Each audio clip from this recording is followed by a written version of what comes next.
Baiklah, selamat siang semuanya. Pada kesempatan kali ini, saya akan membahaskan tentang fungsi matematika dasar. Di sini saya mempunyai datanya itu tentang penjualan kopi. Jadi dari data ini kita akan membedah semuanya dari penjualan kopi hitungan bulan sampai perhitungan tahun. Jadi di sini yang pertama itu soal yang pertama ini kan tentang total penjualan kopi per jenis selama per tahun. Jadi kita ini menghitung total penjualan kopi selama per tahun gitu. Jadi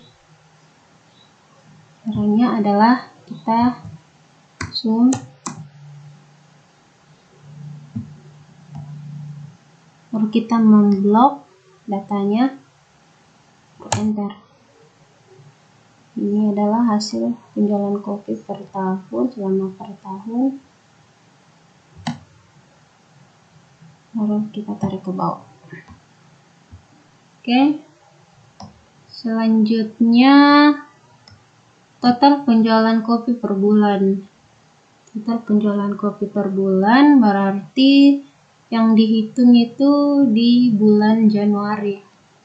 Jadi kita menggunakan sum. Misalnya sum, baru kita memblok datanya.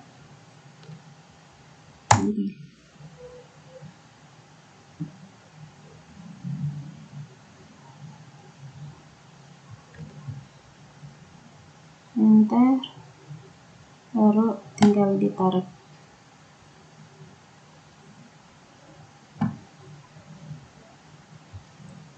Oke.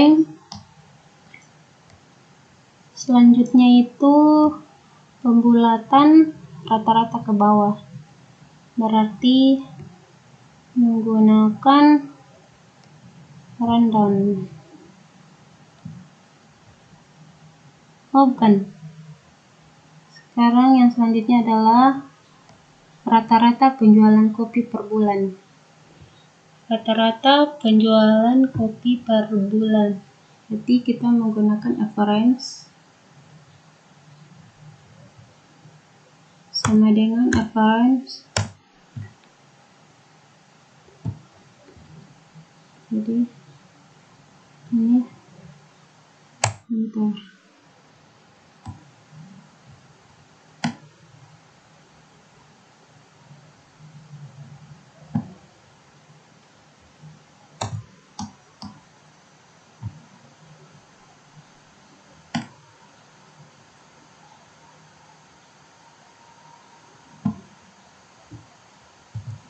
Oke.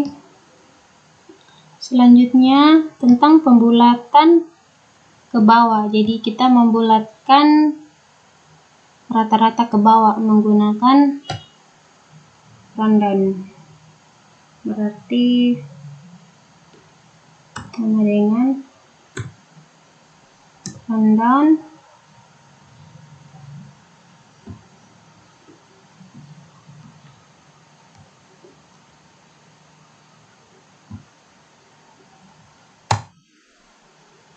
ya.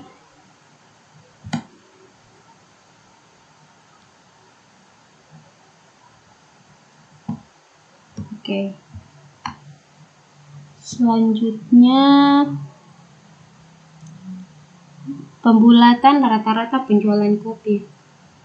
Jadi pembulatan rata-rata penjualan kopi itu menggunakan round biasa ya, bukan round down. Jadi sama dengan round.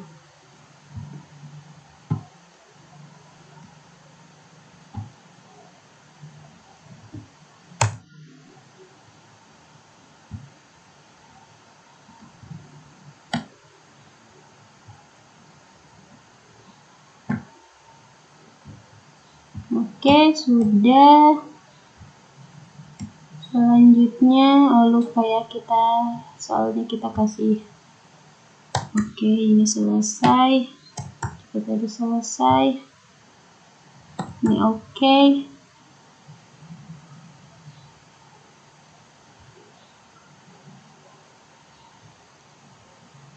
Ini juga oke.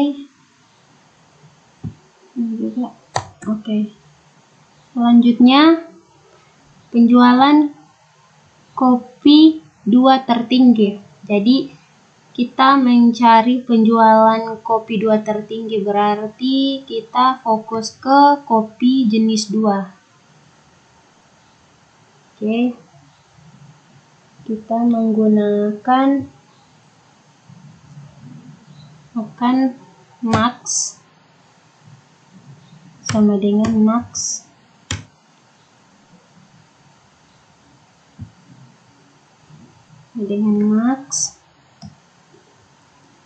baru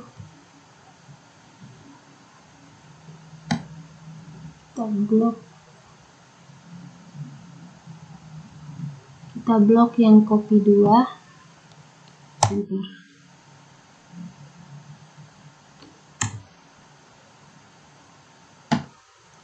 Oke, jadi penjualan kopi tertinggi itu yang kedua itu, yang paling tertinggi itu di bulan Agustus. Jadi yang tertinggi ini di kopi tertinggi itu di bulan Agustus, yaitu 127.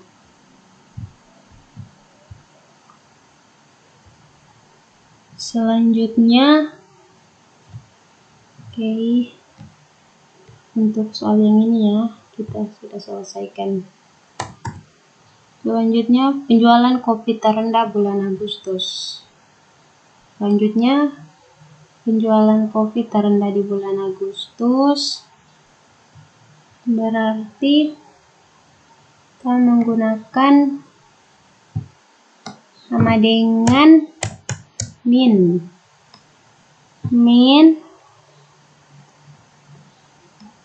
Berarti karena kita mencari penjualan kopi terendah di bulan Agustus, jadi kita fokusnya ke ini, kita blok ini. Baru enter.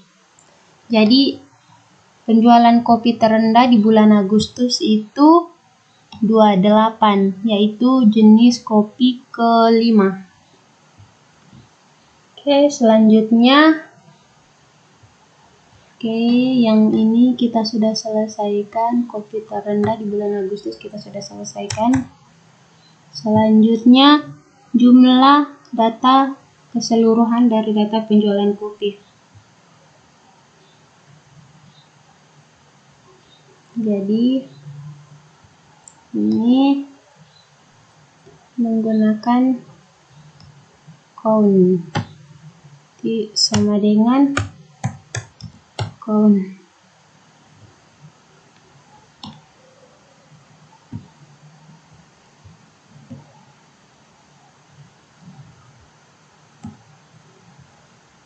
Jadi kita memblok karena yang diminta itu kita memblok semuanya itu karena kita diminta untuk menjumlahkan semua kopi.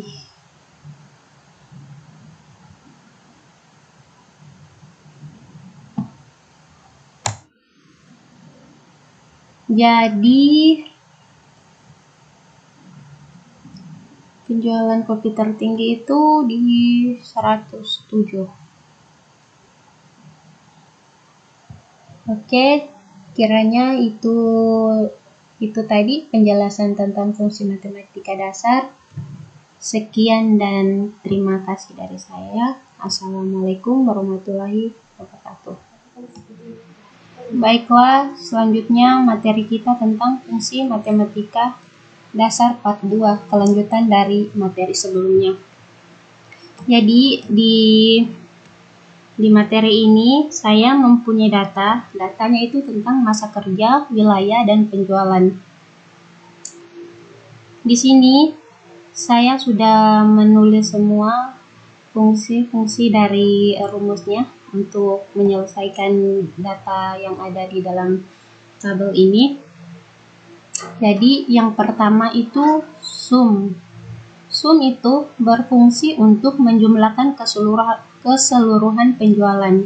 Jadi di sini kita fokus pada penjualan. Jadi kita memblok semua bagian penjualan ini, kemudian enter. Selanjutnya sum if. Sum if itu berfungsi untuk merange penjualan yang lebih besar dari 500. Jadi kita itu merange penjualan yang lebih dari 500. Selanjutnya sum if. Sum if itu merange penjualan di suatu wilayah saja. Jadi kita itu merange penjualan hanya di satu wilayah saja. Contohnya hanya di wilayah Makassar saja. Jadi kita merange di bagian wilayah Makassar saja. Selanjutnya sum if yang ada s-nya ya. Sum if itu berfungsi untuk merange 3 data. Misalnya itu merange penjualan, masa kerja, dan wilayah. Yang seperti ini. Yang penjualan, masa kerja, dan wilayah. Selanjutnya penggunaan dari average. Average itu untuk meratakan masa kerja, dan average juga meratakan masa kerja juga, jadi sama prosesnya. Average if itu prosesnya juga sama seperti sum if. Ini juga count A juga sama juga dengan ini. Dan yang terakhir itu count blank. Count blank itu berfungsi untuk mengetahui data kosong yang ada dalam suatu sel. Baiklah, sekian dari saya. Assalamualaikum warahmatullahi wabarakatuh. Baiklah, selanjutnya tentang fungsi logika. Di fungsi logika, saya mempunyai data tentang kehadiran, nilai ujian, dan keterangan. Jadi di sini kan ada pertanyaannya, standar kelulusan kehadiran besar dari 12 kali. Jadi maksudnya itu, jika nilai kehadiran lebih dari 12 kali, maka akan dinyatakan lulus. Contohnya di sini dia kehadirannya lebih dari 12 kali, berarti dia dinyatakan lulus. Selanjutnya, standar kelulusan nilai ujian besar dari 80. Standar kelulusan nilai ujian dari 80, maksudnya jika nilai ujiannya besar dari 80, maka akan dinyatakan lulus. Jadi contohnya di sini, nilai ujiannya di sini dia itu 85. Berarti nilai ujiannya itu lebih dari 80, berarti dia dinyatakan lulus. Selanjutnya, yang ketiga, keterangan bayar atau tidak berdasarkan kolom keterangan. Ini kolom keterangannya. Ini yaitu berarti sudah, ini T berarti belum. Maksudnya di sini, membayar atau tidaknya dapat kita ketahui dari kolom keterangan. Contohnya ini. Ini Y berarti dia sudah membayar, T ini belum. Oke. Selanjutnya, lulus jika kehadiran dan nilai ujian mencapai standar. Mencapai standar. Jadi, maksudnya adalah akan dinyatakan lulus jika memenuhi nilai kehadiran dan nilai ujiannya. Jadi, akan dinyatakan lulus itu jika dia memenuhi kedua-duanya, yaitu memenuhi nilai kehadiran dan nilai ujiannya. Selanjutnya, lulus jika kehadiran besar atau nilai ujiannya mencapai standar. Maksudnya adalah jika salah satunya saja ini mencapai standar, maka dia akan dinyatakan lulus. Selanjutnya, ini akan mendapatkan sertifikat jika kehadiran nilai ujian mencapai standar dan melakukan pembayaran. Jadi, dia akan dinyatakan lulus jika kehadirannya terpenuhi, nilai ujiannya juga terpenuhi, serta melakukan pembayaran, maka dia akan dinyatakan lulus. Gitu. Baiklah, sekian penjelasan saya tentang fungsi dari logika. Baiklah, selanjutnya tentang fungsi teks. Fungsi teks di sini kita akan membahas tentang trim, upper, lower, proper, len, pin, searching, dan value. Yang pertama kita membahas tentang trim. Jadi trim di sini adalah fungsi yang digunakan untuk memperbaiki data string dengan menghapus spasi yang ada kecuali spasi antar kata.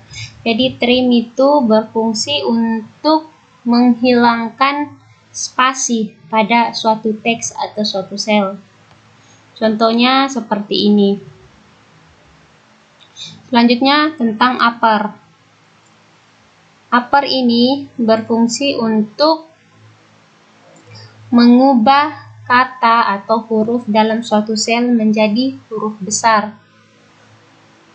Dan selanjutnya lower. Lower ini berfungsi untuk awalan kata dalam sel itu lower itu membuat kata dalam sel itu menjadi huruf kecil semua. Contohnya seperti ini. Selanjutnya proper. Proper itu berfungsi untuk membuat kata dalam suatu teks atau string hurufnya itu diawali dengan huruf besar. Oke. Selanjutnya tentang len.